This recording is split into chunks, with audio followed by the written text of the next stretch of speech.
welcome to your favorite channel Chemistry Swati. Today start a very interesting topic salt. Acid basic radical जो हमारे होते हैं हमने पढ़ा था acidic basic salt and salt. Chemistry का हमारा जो चैप्टर है एसिड बेस एंड सॉल्ट का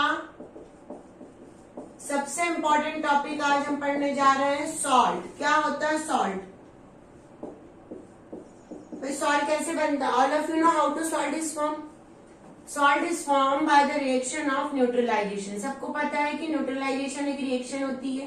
क्या होती है रिएक्शन? एसिड जब बेस से रिएक्शन करता है तो उससे हमेशा बनता है सॉल्ट प्लस वाटर. ये सॉल्ट का फॉर्मेशन हुआ है. कोई भी एसिड हो कोई भी बेस हो. हमारे पास सॉल्ट जो होते हैं वो 3 टाइप के होते हैं. We have 3 types of a salt. Acidic salt, basic salt and neutral salt. ये न्यूट्रल सॉल्ट तो हमारे डेली लाइफ का बहुत बड़ा एग्जांपल है. NaCl सबको पता है, that is a neutral salt. Neutral salt कैसे बनेगा?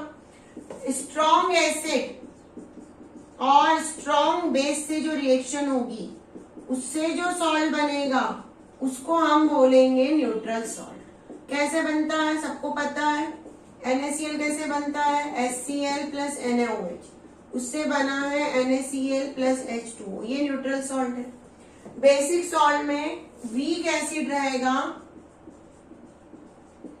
और स्ट्रॉन्ग बेस रहेगा. हमारे पास 2 स्ट्रॉन्ग बेस हैं, एक है NaOH और दूसरा है KOH. इसका यूज होगा कोई भी एसिड के साथ. एसिडिक सॉल्ट, यहाँ पे एसिडिक सॉल्ट में होगा strong acid plus weak base. ये कई बार हमको घुमा फिरा के आता है ट्विस्टिंग करके ऐसे क्वेश्चंस.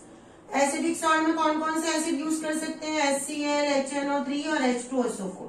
ये कोई भी एसिड का यूज करेगा, कोई भी बेस हो सकता है इन तीनों में से एक एसिड और कोई बेस. तो ऐसे सॉल्ट बना. कई बार हमको एग्जाम में एक ऐसा क्वेश्चन आता है घुमा फिरा के आता है, हम वो भी कर लेते हैं. इसको आप नोट कर लीजिए पहले अच्छे से. हमको सॉल्ट देख के पता होना चाहिए कि कौन से एसिड और कौन से बेस से मिलकर बना है. हमको सॉल्ट दिया रहेगा और आपको पूछा जाएगा कि कौन सा एसिड और कौन सा बेस इसको बनाने में यूज किया हुआ है. तो 1-2 क्वेश्चंस हम ऐसे करते हैं तो हमको प्रैक्टिस पता चल जाएगी. जैसे आपके सामने किसी ने दिया CaCl2, ये कोई सॉल्ट है और इस सॉल्ट को कौन सा एसिड और कौन सा बेस बना है. तो देखो बेटा, ये जो पीछे वाला रेड, ये तो हमारा मेटेलिक पार्ट है. ये सबको पता है मेटल है. और ये क्या है? नॉन मेटल है मान के चलो. Cl कौन सा एसिड में आता है? HCl. तो यहाँ पे एसिड हमने ले लिया HCl. और बेस क्या बन सकता है? Ca से. इससे मेटल से हम क्या बनाएंगे? बेस. और नॉन मेटल से हम क्या बनाएंगे? एसिड. ये इसकी ट्रिक है. ये ट्रिक है, इस ट्रिक को आपको याद रखना है. तो बन जाएगा CaOH ट्वाइस. इससे बना ये CaCl2. ऐसे बहुत सी चीजें आपको दी रहेगी पर हमको पता होना चाहिए. जैसे किसी ने हमको कहा MgSO4 बनाया है, तो अभी मैंने बताया Mg से क्या बनाएंगे? बेस. और इससे क्या बनाओगे? एसिड. SO4 कौन सा एसिड हो सकता है? H2SO4. Mg से क्या बन सकता है? MgOH twice. ऐसे कई तरह के क्वेश्चन हमको मिलेंगे अलग अलग टाइप के. हमको सिर्फ एक बेसिक चीजें पता होनी चाहिए कि ये वाला मेटल क्या बनाएगा? हमेशा बेस. और ये वाला नॉन मेटल क्या बनाएगा? एसिड. और हमारे पास जनरली 3 ही एसिड मेन होते हैं, H2SO4, HCl और HNO3 मेन. बाकी सब साइड के होते हैं. तो इस तरह से हमको सॉल्व करते आना चाहिए और ट्रिक से आंसर को निकालते आना चाहिए. ये CBSE एग्जाम में कई बार फेवरेट क्वेश्चन होता है.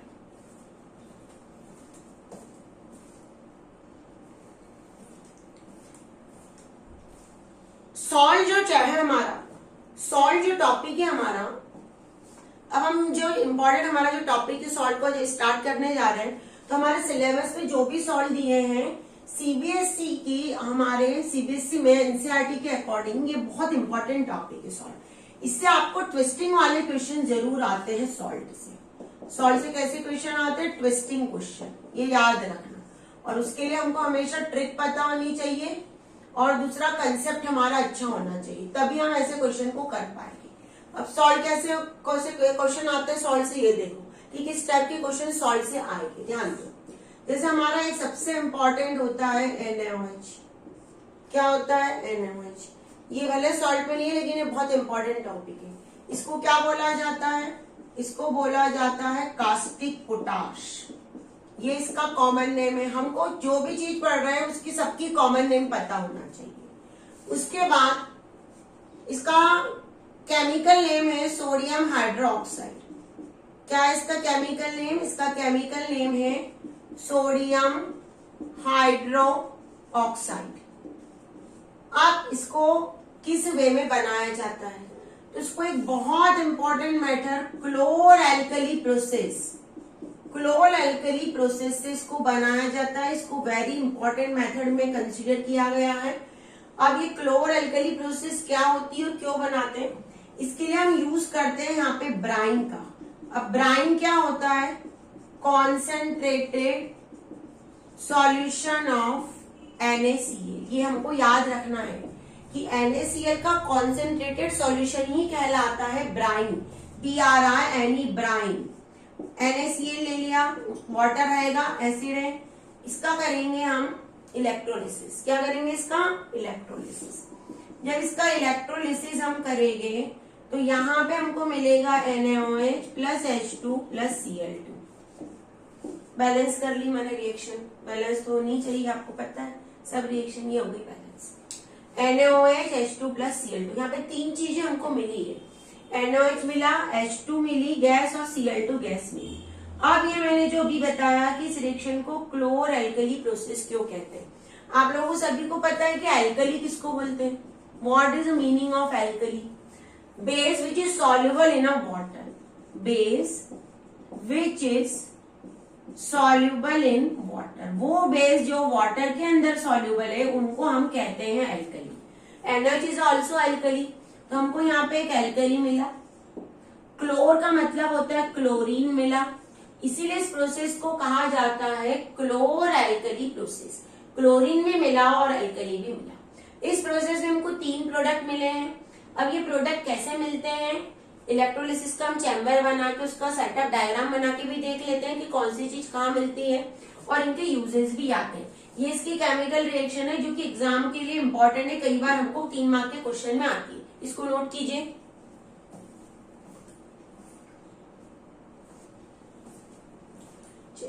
अब मैंने जो बताया है उसके लिए हम सबसे पहले डायग्राम बनाते हैं। यहाँ पे क्या है डायग्राम देखिए,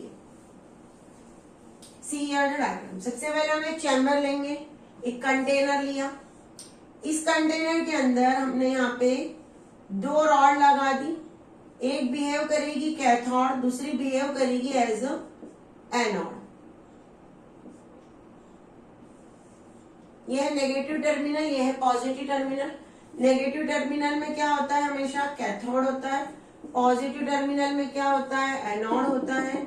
यहाँ पे हमने ले लिया ब्राइन। क्या ले लिया? ब्राइन का सॉल्यूशन ले लिया। अब हम यहाँ पे जब रखेंगे तो हमको ये याद रखना है कि जो हमको एनोड पे क्या मिलेगा, जैसे मैंने कहा था NaCl plus H2O gives NaOH plus H2 plus Cl2। तो जो H2 गैस है वो कहाँ मिलती है? हमेशा कैथोड पे हमेशा मिलेगी हमको H2, एनोड पे हमको मिलेगा Cl2, नियर कैथोड हमको मिलेगा NaOH। ये एग्जाम में कई बार एक क्वेश्चन आता है कि कौन सी चीज कहाँ मिली, तो हमको ये भी पता होना चाहिए। तो NaOH की यूजेस क्या है? कई बार ये क्वेश्चन भी आता है कि इसके यूजेस लिखो, तो एटलीस्ट आपको 2 यूजेस पता होने चाहिए। सबके 2 यूजेस तो पता ही होने चाहिए कि क्या क्या यूजेस है।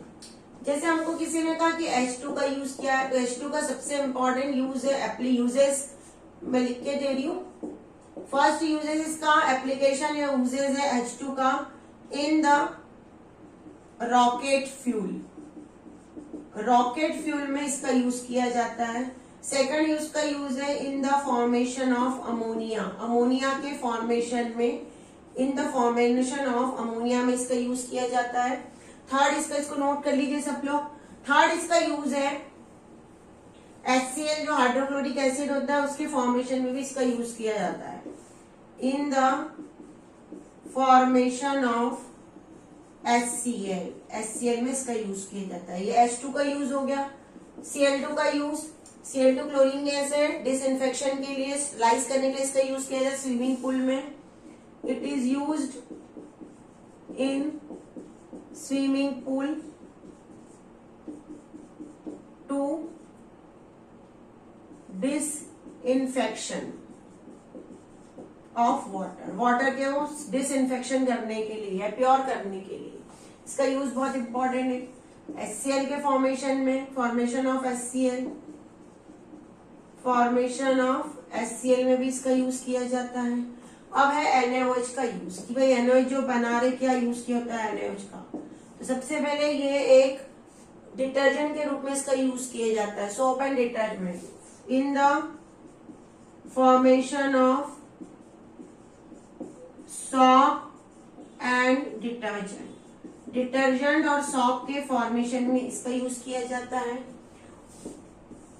पेपर इंडस्ट्री में इसका यूज किया जाता है, paper industry, it is use in paper industry. बहुत सारे यूजेस हम तो कुछ यूज पढ़ रहे हैं, दो दो मैंने पढ़ा दी, दो दो इंपॉर्टेंट है, ये नोट कीजिए। एसएनसीईआरटी में बहुत अच्छे से दिए हुए हैं, अगर आप वहां से ही पढ़ ले तो कोई प्रॉब्लम नहीं है। और मैंने इसके नोट्स के PDF अपलोड किए हुए हैं टेलीग्राम चैनल पे, इसकी लिंक आपको डिस्क्रिप्शन में हमेशा अवेलेबल रहती है, वहां से भी आप इसको पढ़ सकते हैं। चलिए, ये हमारा NaOH सॉल्ट हो गया, बहुत इंपॉर्टेंट सॉल्ट था। ये एग्जाम में क्लोर एल्कली प्रोसेस से कई क्वेश्चन आते हैं, हमको पता होना चाहिए कि क्लोर एल्कली प्रोसेस में कैसे क्वेश्चंस बनेंगे, ये हमारा आपको पता ही होना चाहिए। अब सेकंड जो हमारा सॉल्ट है वो है NaHCO3, बेकिंग सोडा। क्या इसका नाम है? Baking soda. इसका नाम क्या है? Sodium hydrogen carbonate, baking soda, sodium hydrogen carbonate. अब ये कैसे बनता है? सबसे पहले हमारे पास क्वेश्चन उठता है कि कैसे बनाया जाता है। तो हम लेंगे NaCl, ब्राइन लेंगे, वाटर, उसमें अमोनिया डालेंगे और CO2 को पास करेंगे और उससे बनाएंगे हमेशा हम लोग, उससे बनेगा NaHCO3 प्लस NH4Cl, ये उससे बनेगा। ये मेथड ऑफ प्रोडक्शन है। कई बार इसको बुक में नाम दिया रहता है सॉल्वे प्रोसेस, ये बहुत डिटेल बात है, पर आपको सिर्फ ये पता होना चाहिए कि कैसे मेथड है, कैसे बनेगा ये। इसका नेचर क्या होगा? फिजिकल, फिजिकल प्रॉपर्टीज में ये है एक base, it is a mild base. ये माइल्ड बेस की तरह यूज किया जाता है, हमारे घरों में अवेलेबल होता है। कहीं एसिडिटी हो जाए हमको तो हम इसको पानी में डाल के पी सकते हैं, माइल्ड बेस की तरह। It is soluble in water,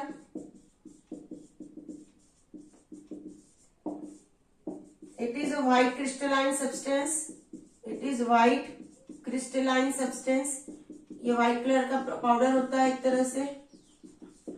और सबसे इंपॉर्टेंट है इसका, जो कि हमको पता है सबको, for the formation of baking powder. अब ये बेकिंग पाउडर क्या, नाम तो सुना होगा, ढोकला बनाते हम लोग, इडली बनाते, केक बनाते, उसमें बेकिंग पाउडर का यूज किया जाता है। तो इस सोडियम हाइड्रोजन कार्बोनेट का यूज ही करेंगे बेकिंग पाउडर को बनाने में, लेकिन दोनों चीजें अलग है।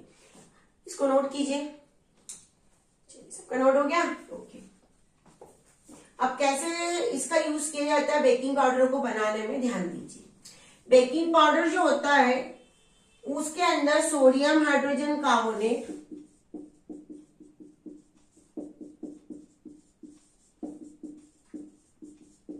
प्लस टार्टरिक एसिड होता है जनरली, और ये कैसा होता है? ड्राई होता है। जब तक इसमें पानी नहीं डालेंगे कोई रिएक्शन नहीं होगी। जैसे हमने इसके अंदर पानी डाल दिया, जैसे आटा गूंथते हैं हम लोग, तो आटा गूंथने ही तो पानी लगाएंगे, डस्ट में पानी रहेगा तभी प्रोसेस स्टार्ट होगी। तो ये H प्लस आएगा एसिड से, टार्टरिक एसिड से यहाँ पे H प्लस आएगा और रिएक्शन होगी। इस रिएक्शन से क्या होगा, ध्यान देना, Na प्लस बन जाएगा, CO2 गैस निकल जाएगी और H2 बनेगा। अब ये जो CO2 गैस है ये कहाँ आ जाएगी? डफ के अंदर। ये डफ के अंदर बाहर निकलेगी बबल्स बनाते हुए, बबल्स को बनाते हुए बाहर निकलने की कोशिश करेगी। तो उस बबल्स को बनाएंगे तो ये क्या हो जाएगा? फर्मेंटेशन हो जाएगा। यहाँ पे क्या हो जाएगा? फर्मेंटेशन। और फर्मेंटेशन की वजह से हमारा केक या जो भी है वो हो जाएगा स्पंजी। कौन रिस्पॉन्सिबल है? इस रिस्पॉन्सिबल है CO2 गैस। अगर CO2 गैस नहीं बनी तो स्पंजी नहीं होगा, ये CO2 गैस बनना चाहिए। अब टार्ट्रिक एसिड का यूज क्या है, टार्ट्रिक एसिड H+ को देगा, जो इस NaCO3 से जो Na2CO3 बनेगा उसको क्या कर देगा, न्यूट्रलाइज कर देगा। इसका मेन काम है न्यूट्रलाइज करना, किसको, Na2CO3 बनेगा यहाँ पे इंटरनल प्रोसेस में उसको। अगर ये नहीं होगा, टार्ट्रिक एसिड का यूज नहीं करेंगे हम, अकेले हमने किसी चीज के अंदर NaCO3 डाल दिया, आपका मन किया, तो उससे क्या हो जाएगा, वहां पे बन जाएगा Na2CO3 प्लस H2। ये जो Na2CO3 है इसका टेस्ट होता है बिटर, तो ये क्या दे देगा, खाने को बिटर टेस्ट दे देगा, कड़वा हो जाएगा। इसलिए हम सोडियम बेकिंग सोडा का यूज नहीं करेंगे, यूज कभी भी हम किसका यूज करेंगे, बेकिंग पाउडर का। बेकिंग सोडा का यूज किया तो हमारा खाना क्या हो जाएगा, एक तो बिटर हो जाएगा, दूसरा स्पंजी नहीं बनेगा, क्योंकि वहां पे CO2 गैस को बनने ही नहीं वाली है। देखो यहाँ पे अगर इसका यूज कर लिया तो ये रिएक्शन होगी, CO2 बनेगी नहीं। इसलिए हमको हमेशा किसका यूज करना है, बेकिंग पाउडर का। बेकिंग सोडा सिर्फ क्या है, NaHCO3, बेकिंग पाउडर क्या है, NaCO3 plus tartaric acid. Tartaric acid क्या करेगा, न्यूट्रलाइजेशन का काम करेगा और खाने के स्वाद को क्या कर देगा, स्वीट कर देगा। टेस्ट को क्या कर देगा, ये टेस्ट को कर देगा स्वीट थोड़ा सा, ये याद रखना। अब हमारा दूसरा एक बहुत इंपॉर्टेंट यूज है फायर एक्सटिंग्विशर। आप लोगों ने सभी ने देखा हुआ है, स्कूल्स वगैरह, कॉलेजेस, हॉस्पिटल्स में बड़ी जगह पर लगे होते हैं। तो ये फायर एक्सटिंग्विशर का काम भी करता है सोडियम हाइड्रोजन कार्बोनेट। कैसे काम करता है, देखो यहाँ पे ये सोडियम हाइड्रोजन कार्बोनेट होता है। सबसे पहले क्या होता है, यहाँ पे एक चैम्बर होता है, इस चैम्बर के अंदर यहाँ पे एक कॉक लगा होता है और यहाँ पे नोजल लगा होता है। यहाँ पे अंदर भरा होता है NaHCO3 सोडियम हाइड्रोजन कार्बोनेट, और वहां पे एक छोटी सी बॉटल में H2SO4 कॉन्सेंट्रेटेड डाइल्यूट H2SO4 रखा रहता है। जैसे कि आग लगती है, मैं क्या बता रही हूं, एज अ फायर एक्सटिंग्विशर। इसका एक यूज है कि ये फायर एक्सटिंग्विशर में काम करता है। कैसे काम करता है, जब कहीं आग लगेगी तो वहां पे नोजल होगा, नोजल हम दबाएंगे तो झटके से H2SO4 की बॉटल टूटेगी वहां पे, और NaHCO3 और H2SO4 के बीच में एक रिएक्शन होगी। ये एनसीईआरटी बुक में रिएक्शन नहीं दी है, रिएक्शन होगी, उससे वहां पे बनेगा Na2SO4 plus CO2 plus H2O। जब कहीं भी आग लगेगी, जैसे कि इस एरिया में आग लग रही है, हमको पता है, तो वहां पे हम क्या करेंगे, फायर एक्सटिंग्विशर से स्प्रे करते हैं। तो स्प्रे करने से वहां पे क्या आ जाएगा, वहां पे स्प्रे करने से आ जाएगा CO2 गैस। जैसे CO2 गैस आ जाएगी तो ऑक्सीजन वहां पे पहुंच नहीं पाएगी और हमारी फायर जो है, आग है, वो भड़क नहीं पाएगी, कम हो जाएगी। तो मेन है CO2 को रिलीज करना, CO2 की ब्लैंकेट को बनाना यहाँ पे। और CO2 कैसे बनेगी, उसी टाइम पे बनेगी, ऐसे नहीं बन सकती। तो NaCO3 को कंटेनर में लिया हुआ है, नोजल लगाया हुआ है यहाँ पे, और वहां पे डाइल्यूट H2SO4 की बॉटल रखी है, झटके से टूटेगी। जैसे हम नॉब को दबाएंगे, दोनों के बीच में रिएक्शन होगी, रिएक्शन से बनेगा Na2SO4, CO2 और H2, और ये CO2 को हम ब्लैंकेट की तरह यूज करेंगे। ये है फायर एक्सटिंग्विशर का यूज, NaCO3 का एज द सेकंड यूज इसका इंपॉर्टेंट है। इसके बाद हमारे पास आता है वॉशिंग सोडा, बहुत इंपॉर्टेंट है, सभी को पता है वॉशिंग सोडा होता है ना भाई। हमारे घरों में डिटर्जेंट का यूज करते हैं हम लोग, तो डिटर्जेंट का यूज हम कैसे करते हैं, क्या होता है डिटर्जेंट्स, और सबको पता है। तो उसके लिए हम यूज करते हैं Na2CO3 इंटू 10H2O। इसका नाम है सोडियम कार्बोनेट डेकाहाइड्रेट। क्या नाम है इसका, सोडियम कार्बोनेट डेकाहाइड्रेट। और क्या बोलते हैं उसको बोलते हैं वॉशिंग सोडा। सोडा को बनाया कैसे जाता है, इसको 3 स्टेप में बनाया जाता है। पहली स्टेप, ये भी सॉल्वर प्रोसेस का ही पार्ट है। पहले स्टेप में हम क्या करेंगे, हम लेंगे NaCl प्लस H2O, ब्राइन लिया, इसका मतलब ये ब्राइन, अमोनिया की रिएक्शन करवाई वहां पे और CO2 गैस को पास किया, उससे वहां पे बनेगा NaHCO3 प्लस NH4Cl, ये बाहर निकल जाएगा। अब ये जो NaCO3 है, इस NaCO3 को हम हीट करेंगे। जैसे हम इसको हीट करेंगे तो ये बना देगा Na2CO3 प्लस H2। ये Na2CO3 जो होता है सोडियम कार्बोनेट हमारा, ये सोडियम कार्बोनेट के अंदर हम डालेंगे पानी, क्या डालेंगे, वाटर मॉलिक्यूल। जैसे इसके अंदर वाटर मॉलिक्यूल डालेंगे तो वाटर मॉलिक्यूल इसके सरफेस पे अटैच हो जाएगा और बना लेगा सोडियम कार्बोनेट डेकाहाइड्रेट। क्या बनेगा? Sodium carbonate decahydrate. ये हमारा बन गया वॉशिंग सोडा। ये बना हमारा वॉशिंग सोडा। ये 3 स्टेप में ये बनेगा। आपको ये तीनों स्टेप्स पता होना चाहिए। पहले स्टेप में क्या हुआ? सोडियम हाइड्रोजन कार्बोनेट बना, उसको हीट किया, सोडियम कार्बोनेट बना, सोडियम कार्बोनेट में पानी डाला, 10 वाटर मॉलिक्यूल उसकी सरफेस पे अटैच हो, ये बन गया। अब इसका यूज क्या है? इसका यूज क्या है? सबसे इंपॉर्टेंट यूज क्या है इसका? डिटर्जेंट में क्लींजिंग एक्शन के लिए क्या है इसका यूजेज है? इसका यूज सबसे पहले इंपॉर्टेंट यूज है इसका in detergents, in the formation of detergents, यानी क्लींजिंग प्रॉपर्टी के लिए। It is used in cleansing property. Cleansing property में इसका यूज किया जाता है। सेकंड इसका यूज क्या है? सेकंड इसका यूज है to remove the permanent hardness, to remove permanent hardness of water. Water के अंदर जो परमानेंट हार्डनेस होती है उसको रिमूव करने में इसका यूज किया जाता है। कई बार हमको एग्जाम में नाम आता है तो आपको सोडियम कार्बोनेट डेका, वाटर 10 का मतलब क्या होता है यहाँ पे? डेका, और वाटर को क्या लिखा जाता है? हाइड्रेट। इसीलिए इसका नाम हुआ है सोडियम कार्बोनेट डेका हाइड्रेट। ये हमको पता होना चाहिए। कई बार हमको चीजें पता ही नहीं होती है, ये याद रखना।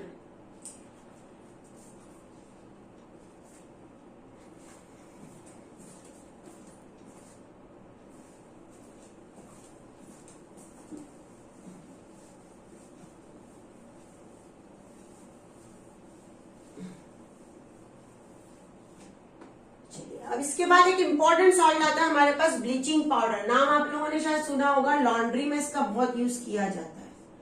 ब्लीचिंग पाउडर क्या होता है? Bleaching powder CaOCl2। इसका नाम क्या है? केमिकल नेम क्या है इसका? इसका केमिकल नेम है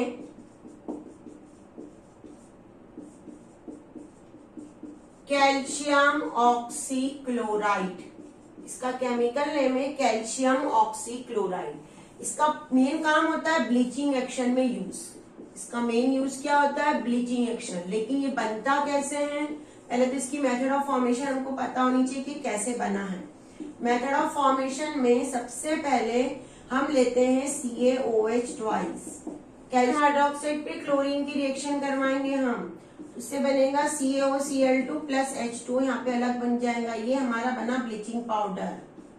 अब इस ब्लीचिंग पाउडर का क्या यूज है, कैसे यूज किया जाता है, ध्यान दो। ये जो ब्लीचिंग पाउडर होता है, जब इसकी किसी कॉन्सेंट्रेटेड एसिड से रिएक्शन करेगी, इसका एप्लीकेशन क्या मैंने बताया? Bleaching action. तो ब्लीचिंग एक्शन में रिएक्शन कैसे होगी?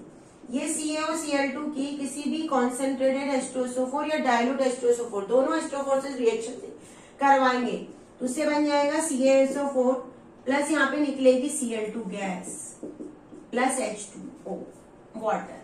ये जो Cl2 गैस है, ये Cl2 गैस ही मेन ब्लीचिंग एक्शन का काम करेगी।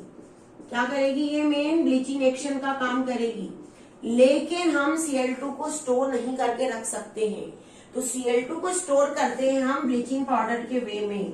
जब हमको रिक्वायरमेंट होती है कि हमको ब्लीचिंग एक्शन करना है, उस टाइम पे हम ब्लीचिंग पाउडर के अंदर डाल देंगे H2SO4।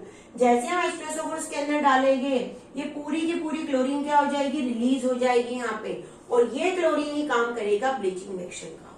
तो ब्लीचिंग पाउडर क्या एक्चुअल में? कई लोगों को लगता है ब्लीचिंग पाउडर ही मेन होता है। Bleaching powder is a store for chlorine. Bleaching powder क्या है? It is used to store chlorine. Chlorine को स्टोर करने का तरीका है ये। और ये रिएक्शन मैं वापस लिख के दे रही हूँ, बहुत इंपॉर्टेंट है। ये रिएक्शन आपको आनी ही चाहिए।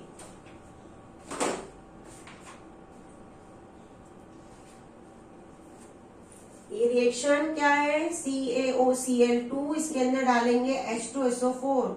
जैसे ही जो ड्रायर क्लीनर होता है वो ब्लीचिंग पाउडर के अंदर थोड़ा सा एसिड डालेगा, उनको पता रहता है माइल्ड जो वीक एसिड है तो सबको मिला रहता है डाइल्यूट एसिड। वो जैसे एसिड डालेगा तो यहाँ पे बन जाएगा CaSO4, Cl2 गैस और पानी। ये Cl2 गैस ही करेगी क्लींस, क्या करेगी? ये करेगी ब्लीचिंग का काम। ब्लीचिंग का काम Cl2 करेगी। ये याद रखना, कई बार हमको ट्विस्टिंग वाले क्वेश्चंस में आएगा। तो ये ब्लीचिंग पाउडर ये हो गया, इसका इंपॉर्टेंट है, इसका नेम भी इंपॉर्टेंट है, कैल्शियम ऑक्सीक्लोराइड। क्लोरीन का क्या काम है, मेथड ऑफ फॉर्मेशन क्या है इसकी, और इसकी रिएक्शंस क्या है। ये बहुत सारी रिएक्शंस इसमें इंपॉर्टेंट है, इसको नोट कीजिए।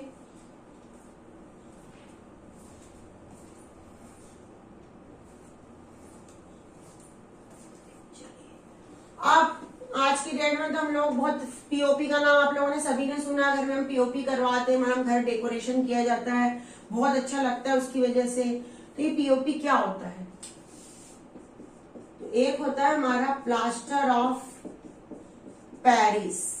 क्या होता है, plaster of Paris, CaSO4 into half H2O, calcium sulphate hemihydrate नाम है, कैल्शियम सल्फेट हेमी हाइड्रेट, ये है इसका केमिकल नेम, जो कि कई बार एग्जाम में आता है पर हमको पता ही नहीं होता है कि ये है इसके chemical name, calcium sulphate hemihydrate. अब ये कैल्शियम सल्फेट हेमी हाइड्रेट कैसे बनाया जाता है, CaSO4 इंटू 2H2O, इसको 100 डिग्री सेल्सियस या 373 केल्विन पे हम हीट करेंगे, ये कहलाता है जिप्सम।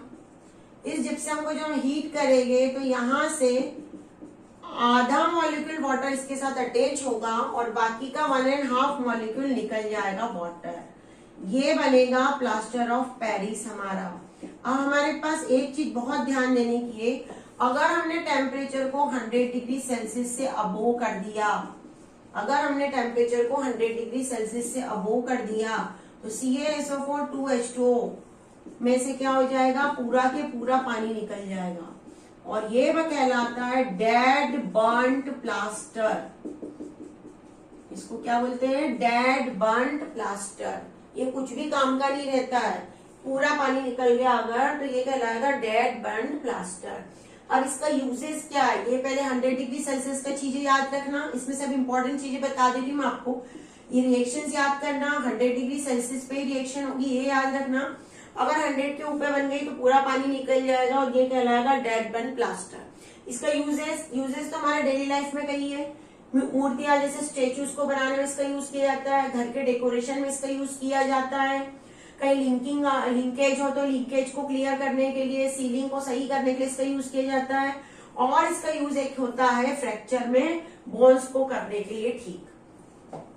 तो इसके यूजेस एप्लीकेशन में फ्रैक्चर के लिए प्लास्टर लगता है ना, हम लोग कहते हैं, तो फ्रैक्चर में लगाया पानी अरेंज किया जाता है इसको फ्रैक्चर में। सेकंड, स्टेच्यू बनाने में, होम डेकोरेशन में, ये कुछ इसके इंपॉर्टेंट यूजेस हैं। ये है प्लास्टर ऑफ पेरिस। जितने भी सॉल्ट हमने आज पढ़े हैं, ये सॉल्ट से कभी भी डायरेक्टली क्वेश्चंस नहीं आते एग्जाम में, सॉल्ट से हमेशा क्वेश्चंस हमको इनडायरेक्टली आते हैं, थोड़े से क्वेश्चंस को ट्विस्टिंग वाले आते हैं, ये आपको याद रखना है। अब इसके बाद एक होता है हमारा टॉपिक वाटर ऑफ क्रिस्टलाइजेशन।